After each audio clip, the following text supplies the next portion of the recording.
Alright, today we're going to be talking about improper integrals. Now, what's the difference between an improper integral and a proper integral? So regularly, you'd have some function that you want to integrate from a to b. Now notice how these are defined points. So if we were to draw it on a graph like this, we might have some curve that looks like this, and this is b, and this is a, and we want to know the area in here. What's important to note is that these are finite and it is on a closed interval. So this means that we're including a, we're including b, and they're both numbers that we can describe. Now, on an improper integral, we might have something like from 1 to infinity. Just try that again. 1 to infinity of f of x. So when we have something like this, 1 is still a nice defined number, but infinity isn't really something we can draw or think about or really define in a very neat way. So if you have some function like this is 1, and the function does this, how do we know if the area under this whole curve is going to add up to infinity, or is it going to end up coming to some number, like say the area is 1, or it might be 2, it might be anything? How are we going to figure this out when we can't just plug in infinity once we've found the integral? So the trick that we use to deal with this is once we've found our antiderivative, so say we're going from 1 to infinity of f of x, when we integrate it, we're going to end up with some function, call it big F of x. And that's going to be evaluated from 1 to infinity. Normally, when you do your integral, it's from a to b, and you end up here, and you get big F from a to b, and you just plug in your value of b, and you subtract your value at a, and you go along your way, and you get some answer. With this, we can't just plug in the number infinity. So what we do instead is we take the limit as x approaches infinity of big F of x minus, because 1 is a defined number, we can just do minus f of 1. If this were negative infinity, we would take the limit as it approaches negative infinity. So this is how we're going to deal with improper integrals that have infinity in them. We're going to take the antiderivative like normal, and then when we're evaluating a definite integral, we're going to take the limit as x approaches infinity. So now we'll do an example. Say you're trying to find out what the area under the curve y equals 1 over x squared. Looks something a little bit like this. Say we wanted to find out what this area is from 1, we'll say this is 1, all the way out into infinity. Because we see that maybe this is getting smaller and smaller, and naturally you might think maybe it'll eventually go to 0, so the number might converge on something. So how do we do this? We can define the area under this curve as the integral from 1 to infinity of 1 over x squared dx. Now we can integrate this just using the power rule. We get 1 over x, but because this is actually to the power of negative 2, this is going to be a negative 1. So we get negative 1 over x from 1 to infinity. So how do we evaluate this? Remember, we use our trick. We take the limit as x approaches infinity of negative 1 over x minus, we can just plug in 1, negative 1 over 1.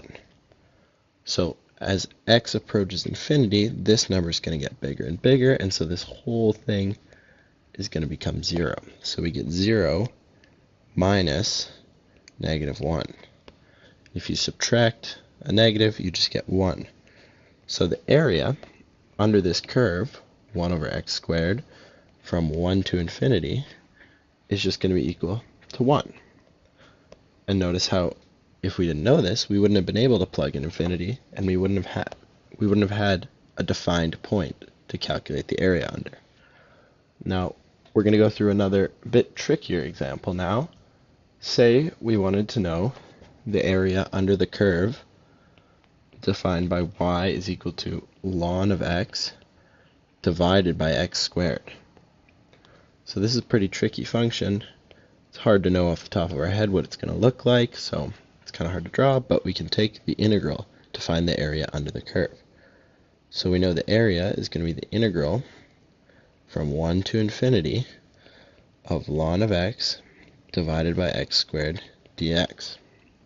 Now, this is a bit of a tricky integral, so we're going to use integration by parts, which, if you remember, it's the formula u prime v is equal to uv minus, sorry, apologies, this is uv prime is equal to uv minus the integral of v u prime. You guys might have seen it as something like the integral of u dv is equal to uv minus the integral of v du. They both mean the same thing. So for this, we're going to set u is equal to ln of x, and we're going to set v prime is equal to 1 over x squared, because you notice this times this is just going to give us our original thing up here. So if we take the derivative of this, we get u prime is equal to 1 over x. And if we integrate this, we get v is equal to negative 1 over x, which we actually just did in the previous question. So now we can plug these values into our integration by parts formula, and we get this integral is equal to ln of x divided by negative x, and remember this is going to be evaluated from 1 to infinity. It's going to be minus the integral of u prime, which is 1 over x, and then times v, which is negative 1 over x. So we can factor this negative out, and we actually should get plus 1 over x from 1 to infinity. Now, we're just going to save for 1 second on evaluating this part of the function. We're going to finish up our integral. So we get plus, this is the same thing as 1 over x squared. So we just integrated that. The integral of 1 over x squared is negative 1 over x from 1 to infinity. And so now we can start evaluating our function. So first we got to ask ourselves, is 1 a good number? Can we plug 1 into this function? Yes, we can. So we're going to leave it at that. So now we're going to do the limit as x approaches infinity of this function, because we can't just plug in infinity. Negative ln of x divided by x. And then we're going to subtract. We can just plug 1 into this function. Minus negative ln of 1 divided by 1. And then we're going to do our next part of our integral. We get plus. We can't just plug infinity into this function, so we have to do the limit as x approaches infinity of negative 1 over x minus, can we plug 1 in this function? Yes. Minus 1 over 1. So we can start working on this part of this function. It's not immediately clear what would happen as x approaches infinity. We'd get negative infinity on the top, and we'd get positive infinity on the bottom, and we'd have infinity divided by infinity, which is undefined. So to solve this, we can use L'Hopital's rule, which is just that this limit is going to be the same if we take the derivative of the top and we take the derivative of the bottom.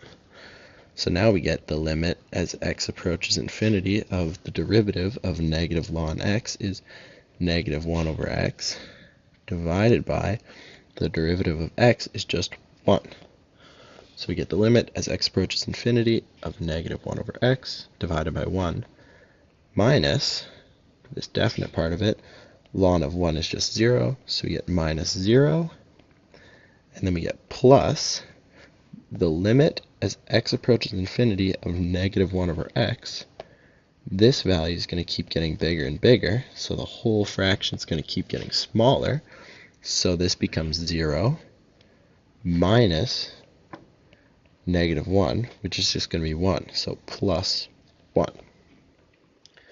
So now that we have this part of the integral worked on, this is now something we can actually plug infinity into. So as this approaches infinity, this bottom isn't going to change, but this top is going to approach 0 because the bottom is going to get bigger and bigger. So we end up with 0 minus 0 plus 0 plus 1.